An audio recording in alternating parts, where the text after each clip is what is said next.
Hello everyone, and thanks for checking out my review of the Panerai Titanium Submersible PAM01389, or simply the 1389. Special thanks to authorized Panerai dealers J. Roberts Jewelers for this piece.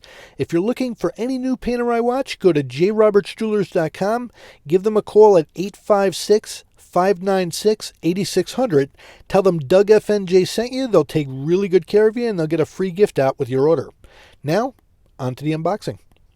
Alright, so now to get into the unboxing, as you can see, it's a very high premium material that they used for the box itself. So as you can see, it's made in Italy, and it's recycled ABS shell, aluminum closure on the front here, and to open it up, you just push the latch up, move it forward, and that allows you to open up the box.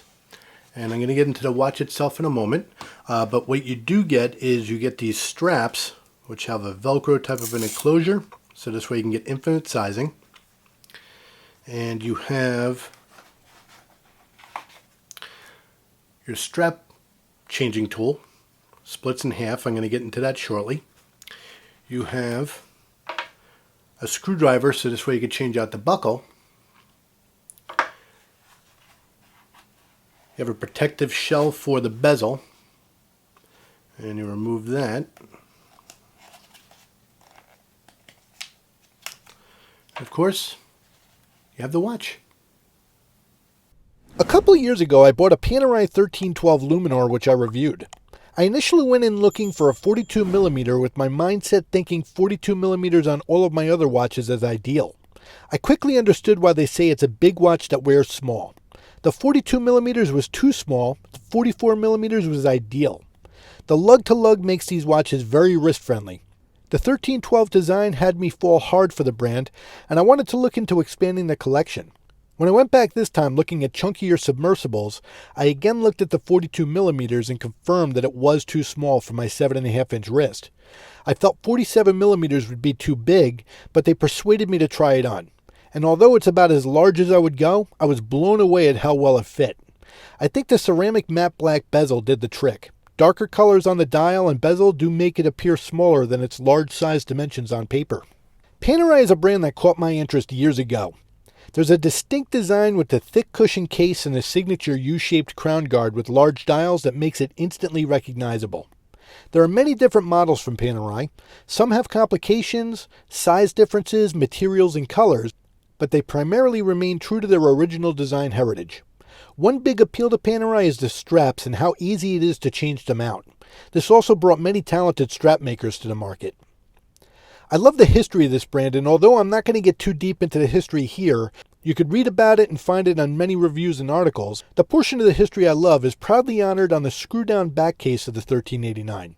It's the original Italian Royal Navy divers riding underwater assault vehicles that looked like torpedoes to enemy submarines and planting explosives. The Italian Royal Navy contracted with watchmaker Giuseppe Panerai, who developed the original radiomir using Rolex movements. In the 1950s, Panerai developed the innovative and recognizable crown guard. In the early 90s, Panerai began to market watches to the public, and the cult following began. In the beginning of this era, they used the ETA-based movements, later moving to in-house movements. This 1389 uses the in-house P9010 movement. There are currently 4 model types on the Panerai. Submersible, which is their more robust diver line, the traditional Luminor, the Douai, which is priced and sized for a market that prefers a smaller sized luxury watch, and the radiomir with the wire lugs and large size crown. The 1389 is one of the larger sized 47mm models, part of the Submersible collection. It appears to be discontinued on the site at the time of this review, but you could still likely find stock at some boutiques and authorized dealers. Panerai has been moving towards smaller models, 44mm and less, and it looks like the 1389 style has been replaced with the 44mm 1288 Quaranta Quattro with the E-steel writing on the gray-black dial and P900 movement. The 1389 has such a unique look that attracted me to it, especially this bezel. Usually ceramic bezels have a high gloss finish. The 1389 ceramic is matte black with high polished steel bit inserts, which shows great contrast, and a lume-filled pip at the 12 o'clock.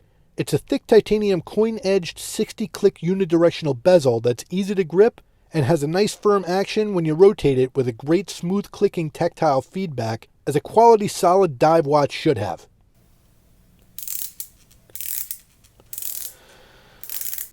The 1389 features a domed sapphire glass with anti-reflective coating.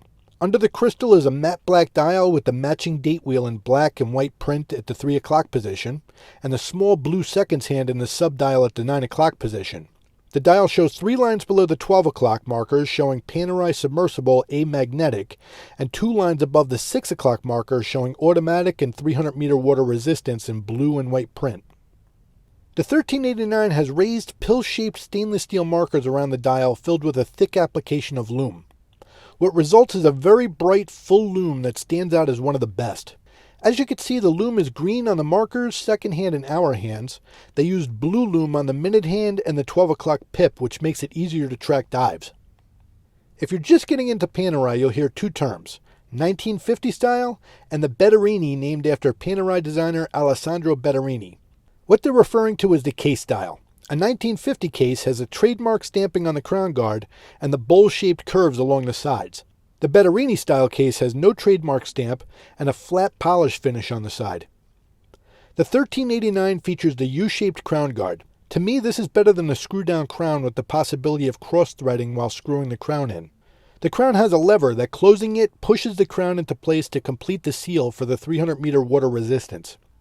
This crown system is a signature of Panerai, making it instantly recognizable to the brand. The lugs curve down towards the wrist, which makes it wear smaller than the large 47mm dimensions would imply. The width is 47mm, the height is 56.4mm lug to lug, and it's 16.1mm thick. It's got a domed sapphire glass that curves smoothly into the brushed unidirectional rotating matte black ceramic bezel with polished steel bits that I talked about earlier. The rear of the watch is also titanium, with the engravings of the Italian divers on the torpedo. It's a screw-down caseback. The 1389 enjoyed a 6-year run with its chunkier predecessor, the 389, which had 3 years before that. The 1389 uses the in-house P9010 caliber movement with a power reserve of 3 days and features 31 joules. It's a tough movement with anti-shock capabilities. The larger case allowed Panerai to use a Faraday cage, which makes the 1389 amagnetic. Earlier versions of the P9010 movement, like the one I'm reviewing here, had the second-hand hacking. Newer models controversially removed that feature without announcing it. They didn't change the movement name or number, and for a while they didn't even initially change the instruction manual on this. It left new customers justifiably confused, thinking something was wrong with their movements. Panerai adjusted the manuals, confirming that this is normal on the newer models. The power reserve is a long 3 days, and setting it is easy. Pull the lever out on the crown guard, and with it open you could wind the crown. Pull it out one spot moves the hour hand to easily change the time for time zone changes and daylight savings time, and cycling through using the hour hand changes the date. Pulling it out to a second spot hacks the second hand on this one, and you could set the time. When the watch is set, just push the lever back in. The 1389 arrives with black rubber vented straps with the titanium buckle. The package also includes black Velcro style straps with the Panerai logo. For reference, these straps are 26mm at the lug and tapered down to 22mm at the buckle. The strap changing system on the Panerai watches is very user-friendly, and it makes it easy to swap straps. In the box, you have this plastic tool that separates into 2 pieces. To change the strap, you poke the pin on the tool into the recessed button under the lug, and while pressed, push the bar out on the side using the other half of the tool. This eliminates the possibility of scratching the lugs, and it makes it so much easier than spring bar tools to change straps out. They also include the screwdriver to unscrew the buckle and place it on the new strap. Most aftermarket strap makers do add buckle options as well. Now to put the new strap on, just put it in place between the lugs, place the bar back in, push the button to lock it in place, and that's it. This is part of what makes Panerai so versatile. The amount of strap options, styles, and materials out there are infinite. Now here's a comparison between the 44mm 1312 Luminor with the same 1950 style case and the 44mm 24 Submersible with the Betterini style case. Now looking at the differences between them, the Submersible looks sportier versus the Luminor, which could be a little bit more dressed up. The sausage dial on the 24 is a little bolder, and the bezel on the Submersibles with the raised steel markers have a more aggressive look. Now here's a wrist shot of the 1389. I have a 7.5-inch wrist. You'd think the 47 millimeters would be huge, but with the shorter height, it wears smaller than its dimensions. Now, I find it to be very well balanced with the lightweight titanium, and it doesn't move around a lot. The Panerai watches are not for everyone. It's a very unique design with the crown guard, the large dial, and the larger width sizes. Now, as I mentioned earlier, the first time I went to look at a Panerai, I found the 42 millimeters did not wear the same as the 42 millimeter size on most of my other watches. It ended up surprising me that I found it to be too small. I found that the 47 millimeter was at the top size that would work comfortable for me on my 7.5-inch wrist. The 53.5 millimeter lug-to-lug doesn't have the lugs hanging past my wrist, and it doesn't feel overly thick, and it never feels top heavy. I find it very comfortable. Those who love Panerai watches can find them addictive.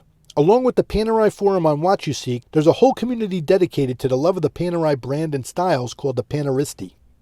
Now, if you have interest in the brand, I would encourage you to check out Paneristi.com or check out the Paneristi.com Facebook group to see what it's all about.